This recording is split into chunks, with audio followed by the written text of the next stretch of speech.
Welcome everyone and good afternoon. Welcome to this Corelight session. Today we wanted to present to you the agenda that will be a bit interactive. I am Jesse Piver, Regional Sales Manager for Southern Europe at Corelight, responsible in charge of the Spain-Italy region. And I introduce my collaborators. Thank you for this honor.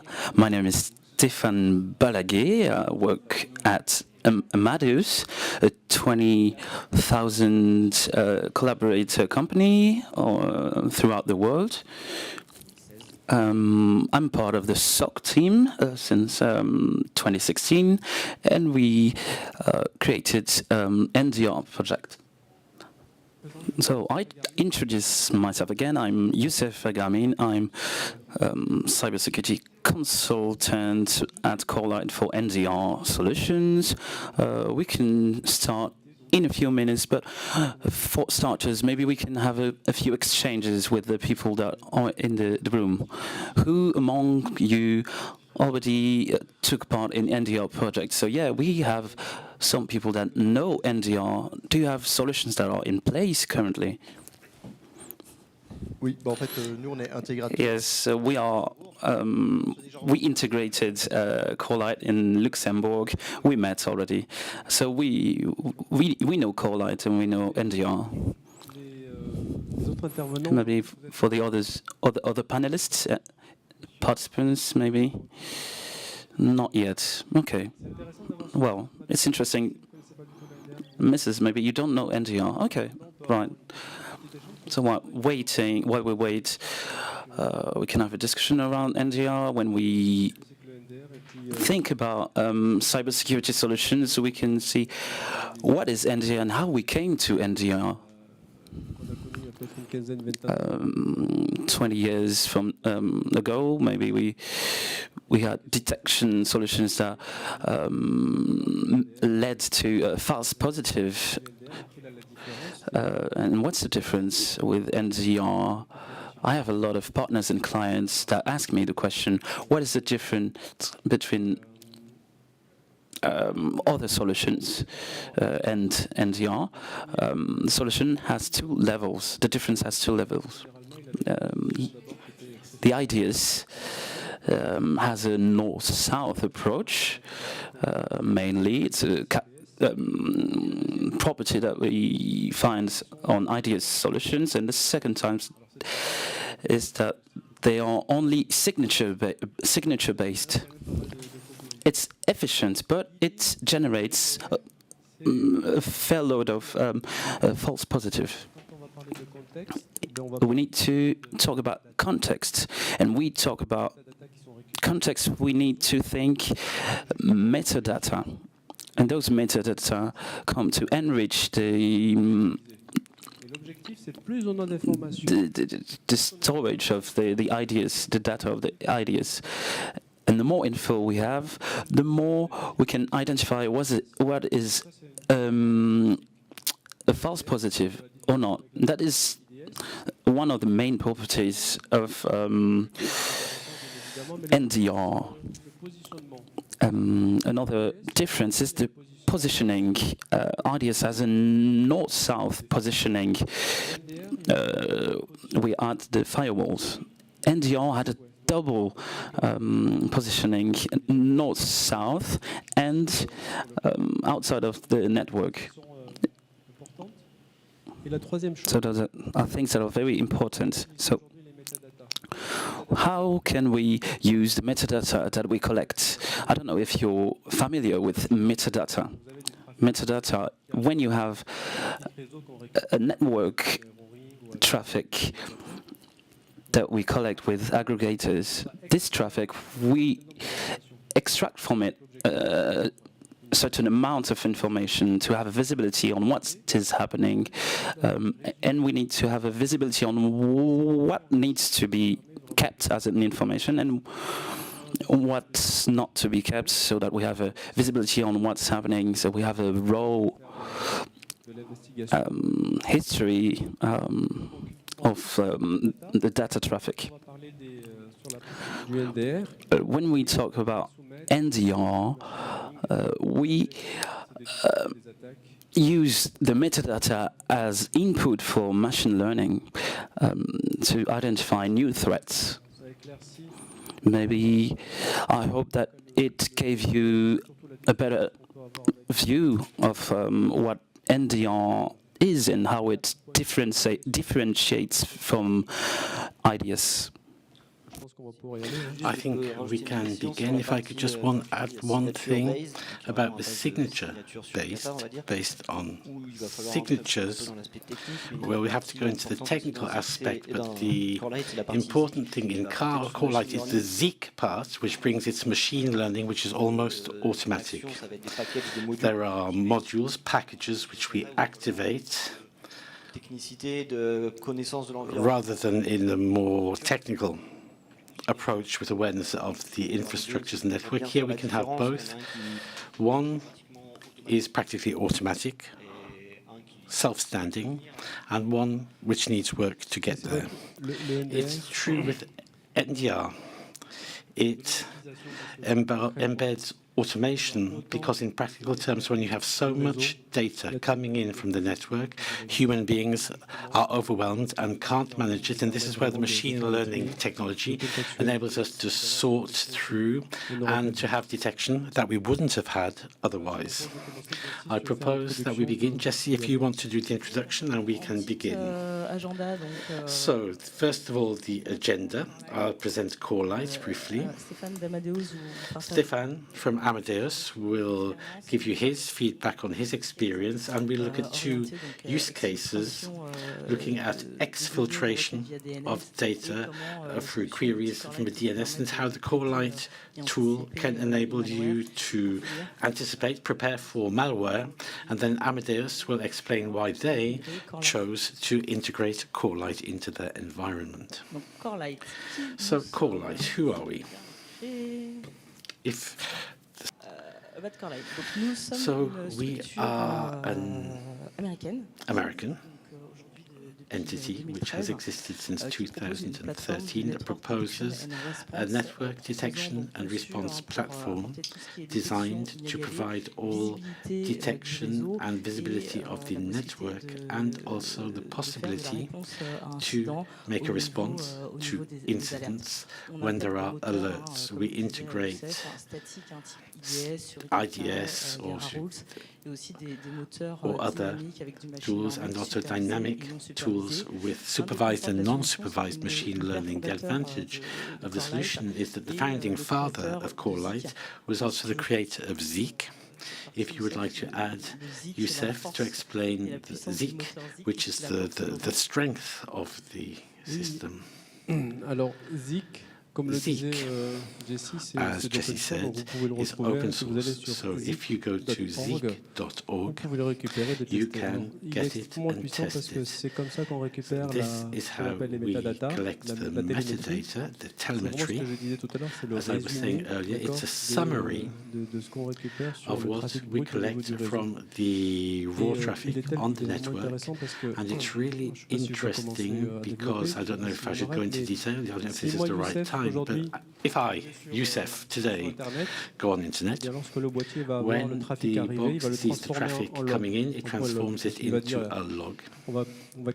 So it creates a call log where we see Youssef connecting through his IP, source IP address to a destination address with the source ports, addresses number of packages.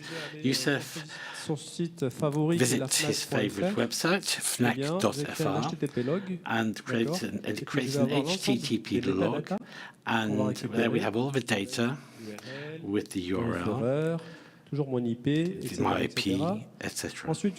Then Youssef goes and takes a file from the Fnac, and automatically log file is created. If I decide to want this file to one of you, I'll send it through the SNB protocol and automatically I create an snb.log with a huge amount of metadata. If I'm telling you all of this, it's just to show that there are several steps. There are different elements which are created at different steps, but there's one thing which is common to all of this, which is the UID. It's a unique identifier, and it's great because it enables us at one point to cross all the information. See, Youssef went to this website to get this file, so we can put together the history of everything that happened. And when we see how we can see how powerful this is in security, is when we have a security alert, we want to know what has happened. And in this case, we merge, we stitch, glue this information together to provide relevance and context to what has happened and to provide the narrative of the attack. Thank you for that additional information. So we have 25 years of expertise in treatment and analysis of network traffic by collecting metadata. And today we can see that we are present in 15 main countries around the world, also in all the main industries, the banking, defense, public sector, more than 20 critical infrastructures which are secured by our tools, and 8.3 billion sessions analyzed each hour by our tools. So we are a leader, a key leader, because today we're working as a shadow, if I can use the term, for major players, such as CrowdStrike, with whom we have a technological partnership, where we are integrated into the XDR tools for securing workstations and servers, and also for threat intelligence. Black Hat also use our tools to secure their log, and Microsoft also for the Defender use the Zeek engine to enhance the protection of their environment and the services they provide to their clients. So, Corelight is a really unique platform which is easy to integrate, to administrate, which adapts to all types of environment today, which can be integrated into on-premise, virtual or cloud environment. It can also be integrated into an ecosystem, because today the NDR tool is not there to work standalone on its own. It's there to enrich and improve your security position, along with the tools you may already have, the EDR, XDR, SIEM, and even firewalls. Do you want to add something on that, Youssef, on the platform? No, that's okay. That's quite complete. So the platform is quite simple. We have also units that can treat high flows of data, up to 100 giga in terms for treatment of the logs. Today, and now the SOC. I think Stéphane can tell us about this. SOCs are facing a lot of challenges. A lack of visibility of the network, problems of triage, problems of quality in receiving alerts. And so today, Corelight is the player who can support you and accelerate the response to incidents in your SOC teams, accelerate the processing and correlate the alerts coming from the network with the tools in place to provide a rapid response to be able to counter the attacks. So what's interesting with this slide is that it summarizes what I've just said. We can reduce complexity and cost, control costs. We can improve the visibility. We can provide comprehensive visibility of the infrastructure, and also the possibility to expand our security position and cover a wide range of detection in different environments, on-premise, virtual, or cloud. So today I'll hand over to Youssef and to Amadeus to talk about the two use cases that I mentioned at the beginning of the session, so to show how this tool can handle exfiltration of data through DNS queries and how the tool can combat malware. So over to you two. Thank you. J'interviens parce qu'il faut bien so I'm going to speak. Donc en fait, nous on a au sein du SOC Amadeus, donc on a démarré les IDS assez tôt en 2017. quite early in IDS à l'époque, parce que c'était vraiment IDS, IPS, donc celui qui bloquait, celui qui détectait. Il y avait beaucoup de choses sur le monde de l'open source, pas grand chose packagé. Donc on avait démarré vraiment au tout départ sur les briques right at the beginning with the free bricks, Zik and Dicata, which are available today still on an open source basis. So we had some difficulties on the detection side initially. Ça peut faire peur, on va dire, de l'analyse réseau, be a bit scary, network analysis, because you have to handle a lot of information, but over time we made progress, started working with open source, with Union and things like that that still exist, which have also been upgraded over the years. We also looked into more packaged aspects through vendors. I won't give any names, but I worked, Corelight is my fourth NDR technology on which I have worked and which I have deployed. And so for us, on voyait l'utilité de la donnée, de la data réseau, des métadonnées, mais c'est vrai que c'était compliqué à exploiter. It was complicated really to make use of it. Il fallait pouvoir enrichir d'autres sources comme le NDR, le proxy, des choses comme ça, avec ces données. Parce qu'on avait parfois des alertes proxy, des alertes NDR, mais on avait besoin de contexte, but we needed the context to understand what was really going on in addition to the detection, and to see whether there had been lateral movements, and so we needed to keep this visibility. C'est vrai qu'alors on est parti sur la And solution so Corelight qui we offrait, went for the Corelight solution, which offered. On avait la contrainte de manager le parc. We had the requirement to manage the fleet of 35 sensors probes. We déployés. have about 35 sensors deployed around the world Scope spécifique. in a specific scope. Et donc ça va du gros boîtier qui inspecte du 10 giga au petit boîtier 10 giga or 30 small with 30 mega, il y en a for peu, example, voilà. megabytes. Et donc c'est So vrai of qu'on all était sizes, orienté and sur Corelight qui offrait différentes we chose solutions, Corelight, que which ce soit offered different hardware ou solutions, software, either hardware or pallier à software, ça. to remedy this. Et on en est venu aussi après à And Investigator then qui we nous a permis en also fait de faire came to une Investigator, revue, which un enabled triage, us to do triage et de mettre en avant et en valeur un peu les alertes pertinentes highlight the relevant qu'on avait alerts that we were et receiving, on n'arrivait pas à but voir. which we couldn't see. Voilà, peut-être Youssef. So perhaps I could hand over to Youssef to continue on the investigator Ce que je side of propose, c'est things. de vous faire directement une petite So I démonstration suggest to give you a demonstration first d'Investigator. Et of l'objectif, c'est de montrer Investigator, deux petits and cas the d'usage. objective is to show two use Voilà, pour vous cases. montrer un petit peu quelque chose de Just to show you something that's more concrete and how you can use the platform to detect malicious elements on your network. The first one is the DNS. Why we chose that? Because DNS is a protocol used by every enterprise. très peu sécurisé. Unfortunately, it's not sufficiently secured De la volumétrie to handle all the DNS telemetry. Is handling the telemetry of all the DNS volume is very complicated, complex. L'un des premiers cours One of the first course of the training program that we created is how to use DNS requests to send files.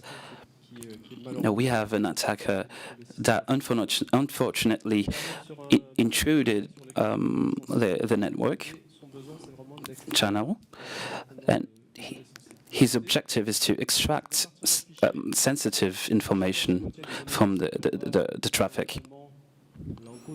So what we do is this file exchange, we encrypt it, and every little part of the file will be sent through the DNS protocol in a manner that is very classical, and it's very complicated to detect.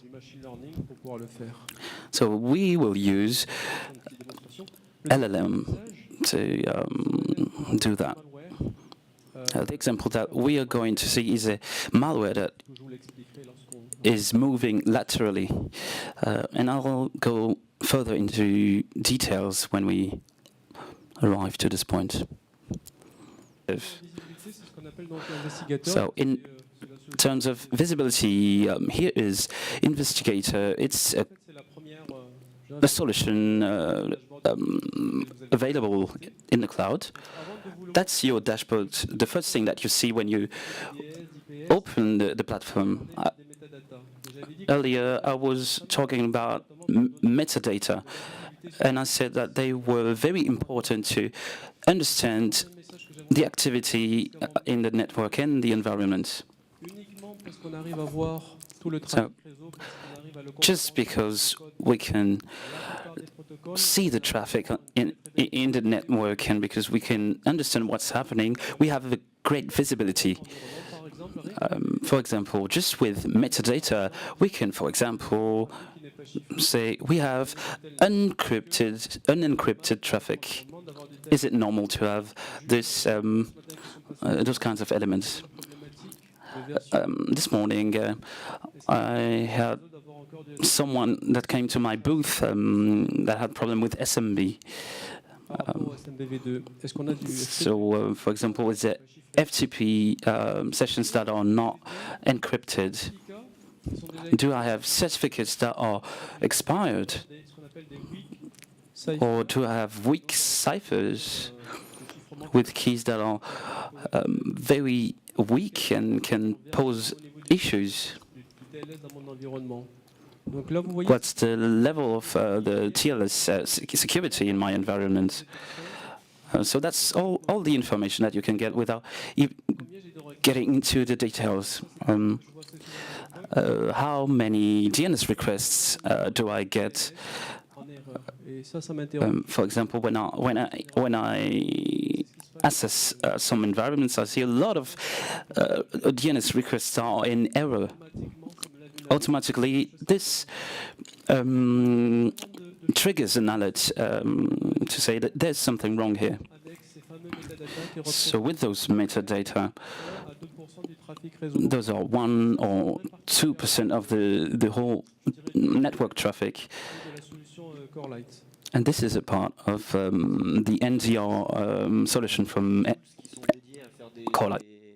There are tools which are dedicated to certain actions of our asset inventory, which are dedicated to this, but we do have the capacity to add this function to a sensor, especially when we're aware of the complexity of, perhaps not complexity, but we need the network connections, support and port mirroring, so sometimes it's difficult to install 3 or 4 devices for sniffing on the network. So it's good to have one solution that can handle all the data and that we can then exploit different data on posture, on vulnerability, etc. The inventory of a network is often asked for critical infrastructures. That's generally what they want to know, is the list of inventories. These are the things that we can directly get out of the solution here.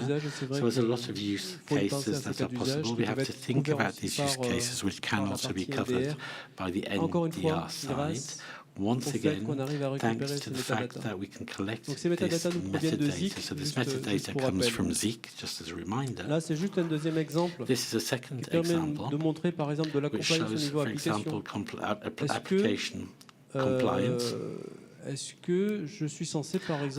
suppose, for example, to have a certain type of traffic in my environment. So here, as we have this visibility of what's passing through the network, we can work really on the assets to see whether I don't have any discrepancies. Do I not have a new application that I've never seen before, for example? Youssef suddenly from his workstation starts doing SSH. Is that normal or not?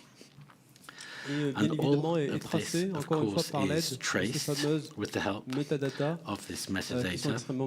qui sont extrêmement importantes ici. Alors, avant de passer sur, de vous montrer, de passer au moins sur les cas d'usage, je pense que c'est quand même important que je vous présente les mécanismes de sécurité qu'on a en place, qui ont été mis pour justement détecter les deux cas d'usage que je vais vous présenter. Le premier, alors vous voyez qu'on a j'espère que c'est assez grand. On a un certain nombre de mécanismes de sécurité ici. L'un des premiers par lequel j'aimerais commencer, c'est ce qu'on appelle notice. C'est encore une fois, je reviens aux métadatas. Sur Zik, Corelight en fait un certain nombre de détecteurs Corelight has a certain number of sensors which we have positioned, which enable us to detect malicious activity. It's a bit like signature-based, but it's a proprietary Corelight solution. You have a second mechanism, which is on ICATA, which is well known. It's one of the main IDSs, the most popular IDSs used pretty much everywhere. Here we have a feed from Proofpoint, which we use, and which enables us to detect malicious activity.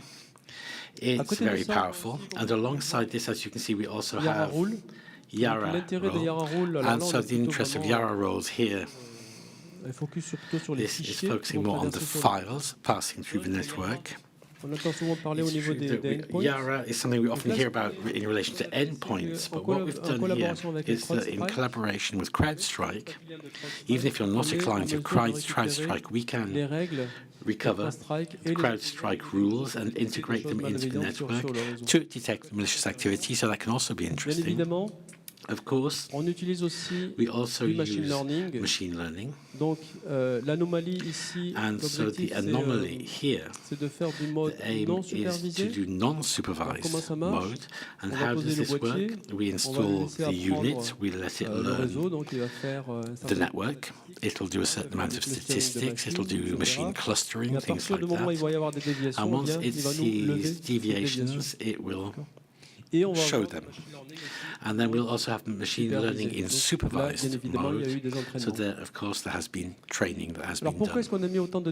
So why have we put so much detection in here? The aim is really to adapt the security mechanism to the attack. If you look at what's happening today on the NDR market, you have a lot of players who talk just about machine learning. And machine learning requires learning time, and that's not some magical process. The actors who focus just on machine learning will not have the possibility to customize the solution to the specific detection.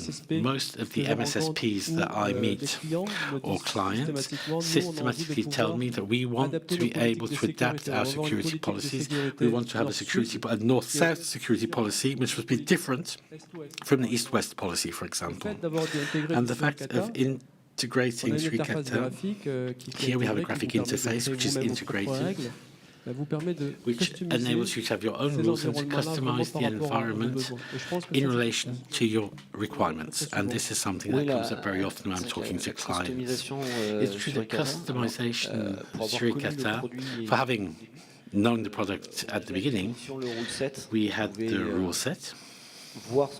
We could see what was available, activate or deactivate, but a lot of work was done, and I loved it. There was a whole part of a management interface, which was, if I can use the term, dedicated to signatures in Srikata, where we could edit them in line to fine-tune them. So until then, we had to upload our file, update the signature manually, change the update dates and perhaps the ID, which was rather time-consuming in terms of day-to-day management, especially when there are several of us working on the file. And so that interface is quite powerful, and I haven't seen this anywhere else, and we can really fine-tune this. We have detection that makes noise, detections that make noise. We'll perhaps show you afterwards. And then there's the AI side, which enables us to translate the Srikata signature into text, so that we can really understand the elements which have set off, on which the trigger is based. And then we can play with these parameters to modify, so either with text or PCRE or whatever. And so this is a strength of the system system, which really is positive. So Stéphane is very technical, but that's also one of the advantages of the solution, is it enables you to work at several different levels. We have customers who want something simple and it can meet their needs, and we have people who want to go much further with customization, much more advanced customization, like Stéphane, and that's appreciable for those who want a demonstration which is more in-depth of what Stéphane is explaining. We have a booth, G38, and I'll show you how we can tune policies if ever anyone is interested. Je disais tout à l'heure, quand on se connecte sur l'interface, voici à quoi elle ressemble. C'est une interface qui est vraiment travaillée pour être utilisée par des analystes de sécurité. Security analysts. Tout ce qu'il faut pour. But it has everything you need to address this in a simple way. On the right here, of course, you have le MITRE-ATT&CK. Donc toutes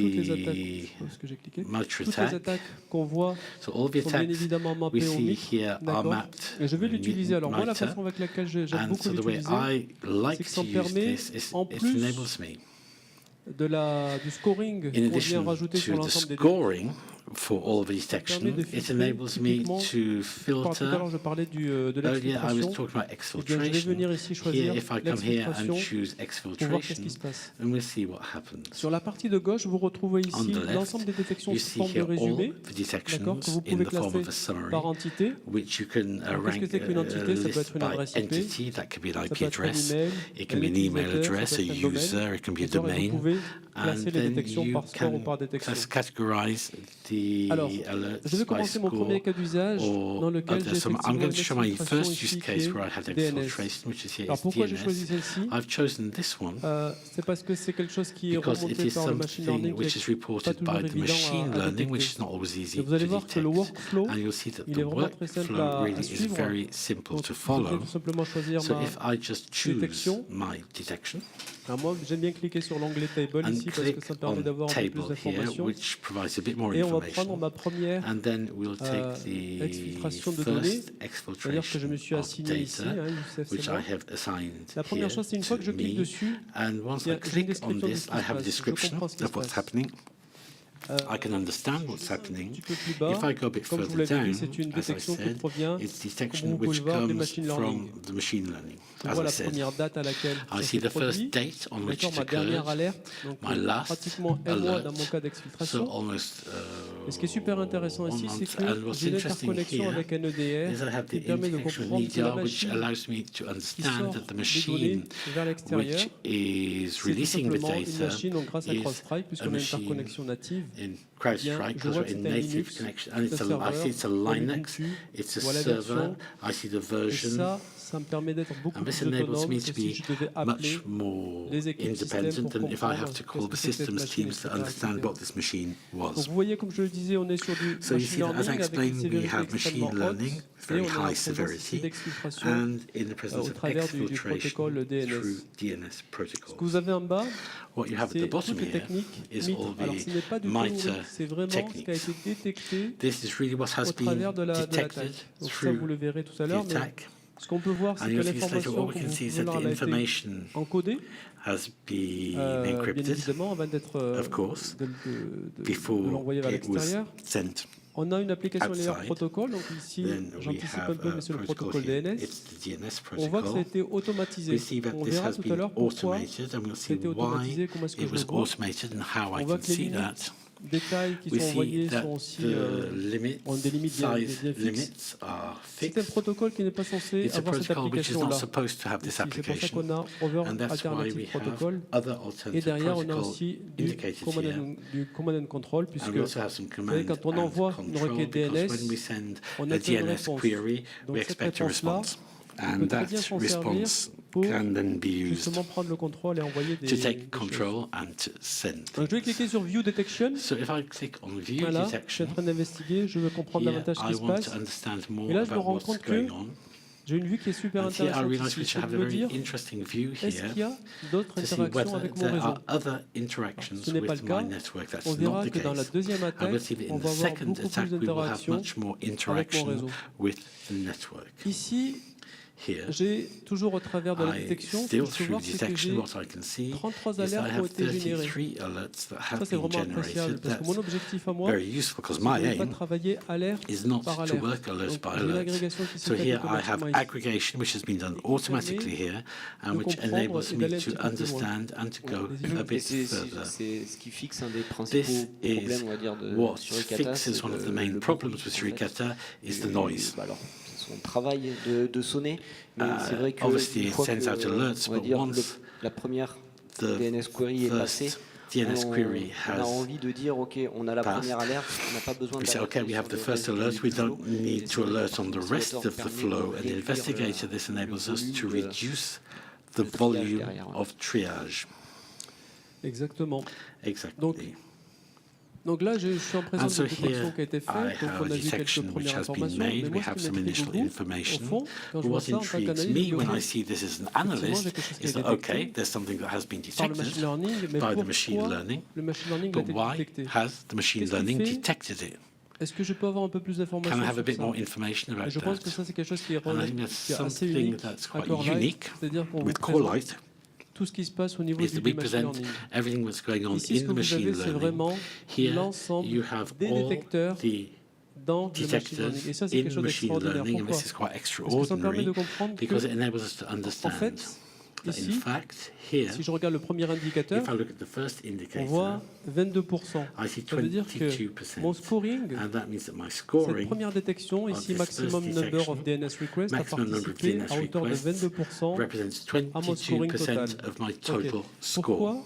Tout simplement parce que ce que je And vois, why is c'est que because je what vois I plus can de see here is that 145 I see more DNS than de requêtes DNS par minute, 145 alors qu'en DNS moyenne, per j'en vois minute, 3,7. when on average I see Intéressant. 3.7. Voilà. Donc là, je comprends mieux. So here I understand Si je passe à mon better. deuxième And if I indicateur, move on to my je second vois que c'est indicator, l'entropie, en fait, which is l'average the average entropie entropy score des sous-domaines of qui the présente un subdomains, score de and here we 1,54, have alors que a score of d'habitude, j'ai 0,15. Alors 1.54, qu'est-ce que c'est que when the l'entropie? usual figure is 0.15. What is entropy? Comment je peux le traduire? How C'est can I un peu le say calcul des this? désordres. It's a sort of D'accord? calculation of Plus la valeur est the haute, disorder. The higher the plus value, c'est de l'aléatoire, plus the c'est du more hasard, plus ce sont random des it URL qui ont été is, générés un peu and the more it's aléatoirement. URLs which have been Donc, generated ça me permet de comprendre randomly. effectivement And this que enables us to il y a une déviation understand that there is a deviation qui here, est à la hauteur de 13% de mon which scoring represents total. 13% of the total score. Et ça, c'est très intéressant. Alors, j'ai And la that's plupart very interesting. So most des POC que je of fais, quand je leur montre the ça, POCs ils me I disent c'est do bien. when I show this, they Non say pas that's parce que ça me good, permet de, not because it enables me je dirais de voir si c'est to ça me permet, même si c'est see, faux, entre so guillemets faux even if positif, it's a parce false que positive, on a des applications qui because sont we have parfois applications créées which are sometimes en created interne, internally, et on est capable de voir exactement pourquoi. and there we can see exactly why we have a deviation, Tout simplement les and in classer. that case we can L'avantage de ça, just c'est que ça vous donne file them. But here the advantage is it gives the user the possibility to say, okay, I understand what's happening, I can file that, or I'll take account of this very quickly without needing to call the publisher for them to explain the reasons why we have this en detection rouge, entre guillemets. in red. Alors, je suis sûr que vous avez une question pour So moi I'm sure maintenant. you have a question On a for me vu now. quelques informations, We've on a seen vu some information there. pourquoi est-ce qu'on a We've détecté. seen why this has been Maintenant, je pense que la detected, question que vous and now avez, the question you c'est ok, probably mais have tu is, nous as toujours pas okay, montré ce but qui you a still été haven't shown exfiltré à us l'extérieur. what was Voilà. exfiltrated. Donc ça, c'est la partie And so investigate. that's the investigate Vous voyez le part of workflow, this. hein, il est très You see simple pour the la partie de la workflow is very détection. simple. Très We started simplement, with on a compris detection very quelles sont les simply. machines qui We sont understood which machines were les involved, machines en interne, which avec machines lesquelles on a des internally interactions. with which we Là, have il se trouve qu'il y en a interactions. pas. Here there On a is compris none. pourquoi, And au so niveau we've d'un point de vue understood détection, why, on a from a détecté detection point of view, cette exfiltration. we detected this Et maintenant, la question, c'est de exfiltration. voir And now the question qu'est-ce qui a été is to exfiltré à see exactly l'extérieur. what has been Alors là, d'un exfiltrated simple clic de bouton, outside. And there with a et en fait, simple click, je viens créer une requête, I create a d'accord, query sur ma base de données qui se in trouve my aujourd'hui, database, qui est un log which scale, puisque c'est ce qu'on is utilise log scale, derrière. because that's what we use C'est with du this. CrowdStrike. Behind this, it's from Et là, ce que CrowdStrike. je note, c'est And que here, what I automatiquement, notice that et je vous montre automatically, and l'ensemble I show des you requêtes qui ont all été the faites queries that DNS have been made, sur lesquelles vous voyez que DNS queries that have been made, and we see toutes les here we requêtes que have vous avez exfiltration of sont des data. requêtes All de the type queries you A, have are du point type de vue A, DNS. Ça veut dire qu'on from the vient point of view of DNS, demander des which résolutions is de that noms. we're asking Donc for derrière, bien resolution évidemment, of j'ai un DNS names. qui est So there I have a DNS qui est géré par un attaquant et qui permet de récupérer toutes ces requêtes-là, de les désencoder, de les rassembler et de les désencoder. Donc ça, c'est extrêmement puissant, et notamment le workflow nous permet vraiment de rapidement comprendre ce qui s'est passé et de voir qu'est-ce qui a été fait. Alors si vous voyez toutes les requêtes sont de la même taille, vous voyez que ce n'est pas lisible parce qu'on a utilisé un petit outil qui nous permet d'encoder les informations. C'est encodé. Vous voyez que c'est le protocole DNS comme on l'avait vu tout à l'heure dans le DNS protocol, as we saw earlier in the MITRE, etc. Je vous propose de passer au deuxième cas d'usage. J'ai fait exprès de prendre un deuxième cas d'usage. I took a second use case that was based on signature-based. What I did is I assigned myself to... Est-ce qu'on peut s'assigner également les détections? Donc là, because you can assign to yourself the detection, so I assigned it to myself so as not to lose myself in the presentation. So there's this malware that's called Black Matter. You might have heard of it because it attracted a lot of media attention. It was known in the United States. It targeted firms from agriculture firms that provided food for animals. I don't remember the name, but le même workflow. I will go through the same workflow. I start with the detection. We see the score that is at 10. Parmi un certain nombre d'alertes, mais de vous dire voilà, si vous The aim is to start with the higher score. You can apply a filter. And the same way, I'll click on this detection and you'll have some information, when it was detected the first time, when the last time, information on the entities involved, what is the source, is the interconnection, the interconnection with the EDR part provides information, useful information, and I have visibility on what's going on. Then we'll click on View Detection, and you'll see that it's exactly what Stefan said. The difficulty of this process.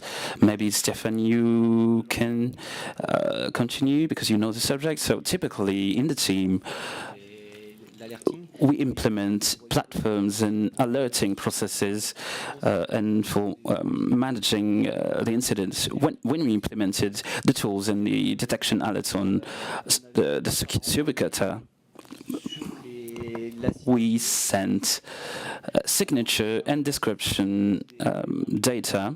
That's the weakness of the rule set, because there's a lot of signature, but not a lot of documentation. So that was one of the weak points of the protocol, because there was a level 2 requirement to demand to understand the signature. And we collected signatures that were similar structure-wise to alert on similar behaviors. When there was POGs on new exploits, we had a team that tried to track the network signature and build a new a generic signature for the Cybersecurity process. I have a question for you. How many lines would you be able to read on the Cybersecurity display? If we apply a filter, maybe we have a third of the signature that would remain blurry for someone that knows his subject, but for an analyst of level 1, if he hasn't ever seen any Cybersecurity report, it would be difficult. So the idea is that it has been automated. It's a GPT instance that is proprietary. Want to translate very closely this report into a spoken language that it's more legible. This was the objective. This avoids that. So even a junior analyst can use the solution, and it prevents them from going on to Google to search for more information. So there's a button to know what is this alert, what does this mean, what this alert means, and what do I have to do, what are the possible steps, processes to mitigate this alert. This is also automated. And what is interesting for me is that we see that the malware propagated at different moments of the day during the period when it was detected. We see that it was connected to other machines other entities were involved. This malware were detected on other entities that we can recognize the malware through its signature. There are certificates that are not valid anymore. We have malwares that manage their own certificates, and that's how we recognize them. For example, there are other types. JA3, for example. Then you can understand what's going on. You can follow the different steps. And when I click on one detection among the 1,122 alerts, I can collect the PCAP. That allows me to this button allows me to get the PCAP that I need for running forensics actions. So yeah, it's a good remark, because when you IoT environments and we have an alert that this protocol is not supported with a smart PCAP rule, everything that is not supported, we create a PCAP and we generate from them a zip file to implement those protocols. So here we can see the servers where someone is trying to communicate, or the malware is trying to penetrate. So the post, there is an encryption post, and then when this post is encrypted, he's trying to respond to itself. Then it's only, most of the time it's only financial. They ask you to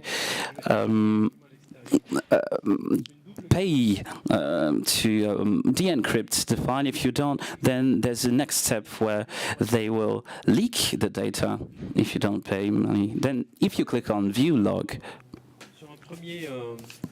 une première notion, et je pense que je terminerai par là parce qu'elle est extrêmement importante, cette notion-là. This final notion is very important.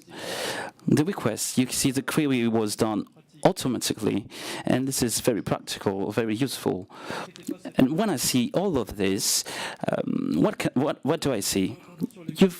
You have the first column where you have an UID, a unique ID. What can you see on the UID? That's a question to the audience. Exactly, that's always the same.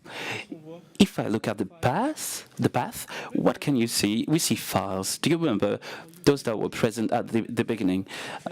When I go as Youssef to the internet, I collect log. I create a log, a con.log. Then I send a file somewhere else. So I create an SMB file. This UID here is what allowed me to correlate all the history of what's happened in the network in terms of what happens in from my actions and in terms of security in the network security. So I should have categorized them depending on size, but I didn't here. But you saw that the malwares made a lot of attempts, as you can see with the number of SMB files. I can access the machine that it tried to infect. Then we see that there has been some SMB mapping that we have done. We see that we have also run a security analysis with security Corelight that you can see.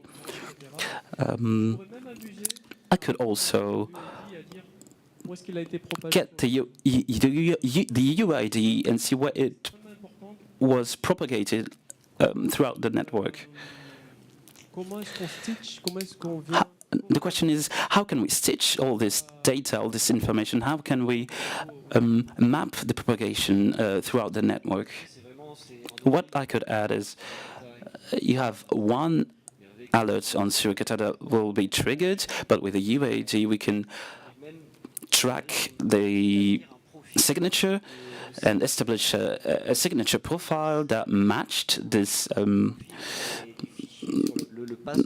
the signature, and we can have a path. We can see a path, define a path of the malware that propagated throughout the network.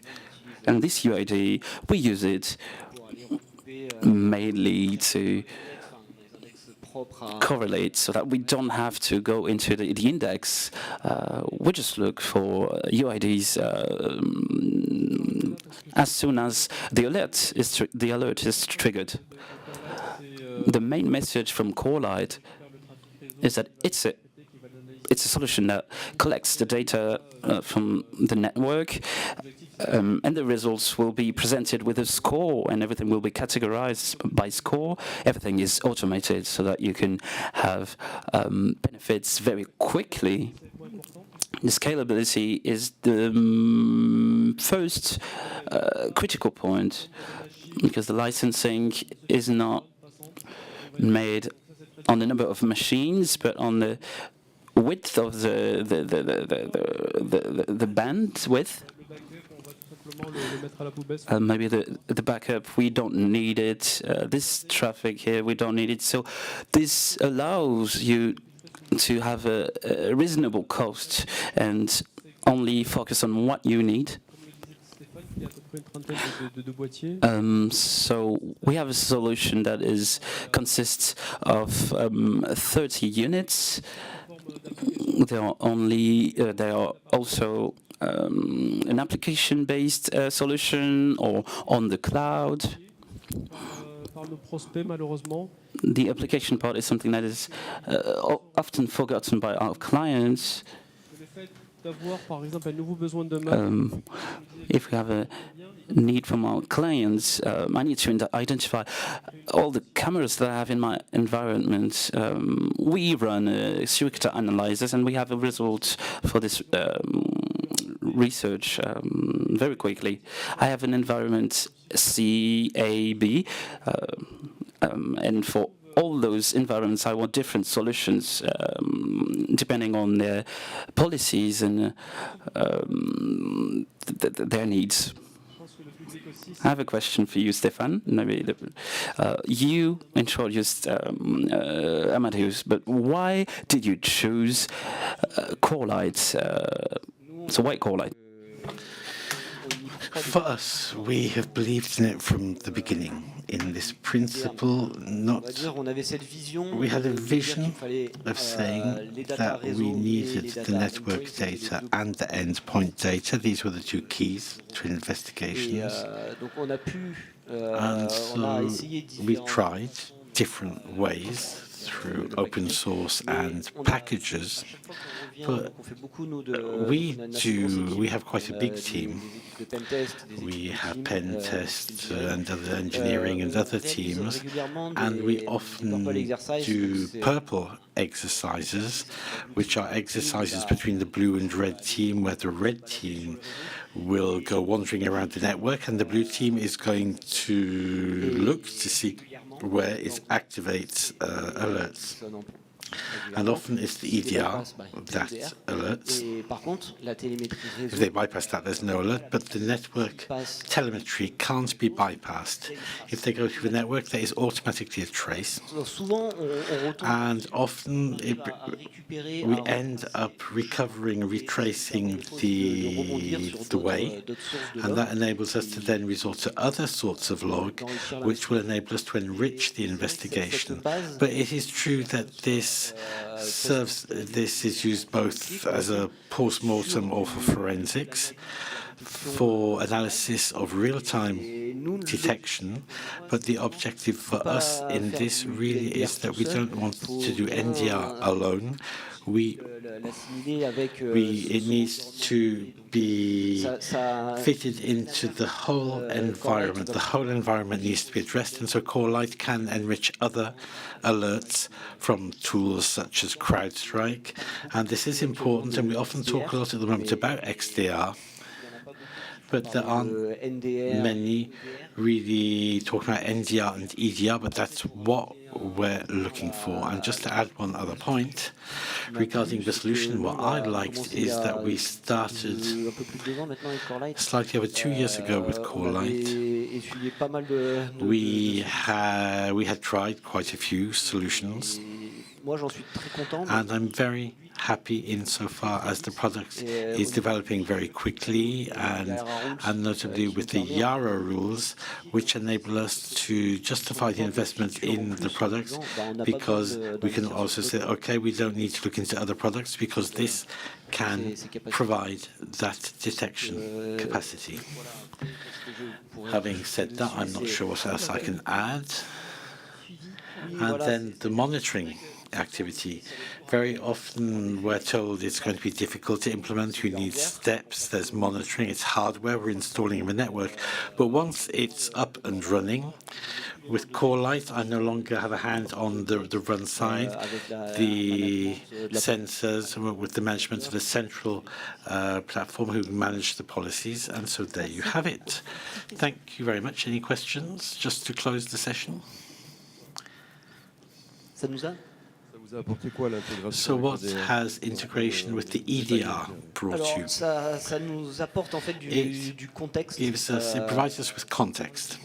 It provides us with context, and it enables us to see whether there has been sideways movement or other activity that might not have been seen by the EDR, but it really enables us to enrich this, and the aim is to collect the missing information from the tools that have the information, so to get to refer to the proxy, the mail, the EDR, the NDR. It's complicated. In our case, we have 190 countries. Obviously, it's very divided up. We have some very small agencies, small offices. We have production. We have research and development, a lot of developers. And so there are different environments. In an environment in France where we have a lot of developers, there are lots of scans, tunnel activities, whereas in production we don't have the same policies, detection policies, I would say, and blocking policies. Could I just add something? It is that the most difficult thing, in fact, is not to send the logs from the EDR and from SIEM and from the NDR to the same platform. That's not the most difficult thing. The most difficult is when we have a detection in the EDR. The legitimate question is to wonder what's happened in network terms. And so going through SIEM and beginning to filter is very complicated to do. So I base myself on the source IP address or the destination address, and it's the same when we have the investigation of the NDR. The question is, what happened on the endpoint? Is there anything or not? So what we've done with CrowdStrike or with CrowdStrike or with others is to say, we're going to create a UID. That UID is very simple. We'll put in an H between source and recipient IP addresses and sources. And so this enables us to pivot, and when we have a detection on the EDR, we use this UID. In the logs I showed you earlier, we just type in the ID, and we see everything that has gone on in the NDR and also in the EDR, only for the detection in question. And when we have something happening in the NDR part, this is all done automatically. We take the ID, and this shows us only what has happened on the EDR. And so the idea isn't just to send information to the SIEM and then say, get on with it. There you have it. The aim is to filter and to say we're facilitating visibility. And we also have a demonstration which shows this very clearly with the same setup, showing the detection between the EDR and NDR, which is correlated. Unfortunately, we have to stop there. A big thank you for coming to attend this presentation. We are on booth G38 if you want to see a demonstration. Thank you very much.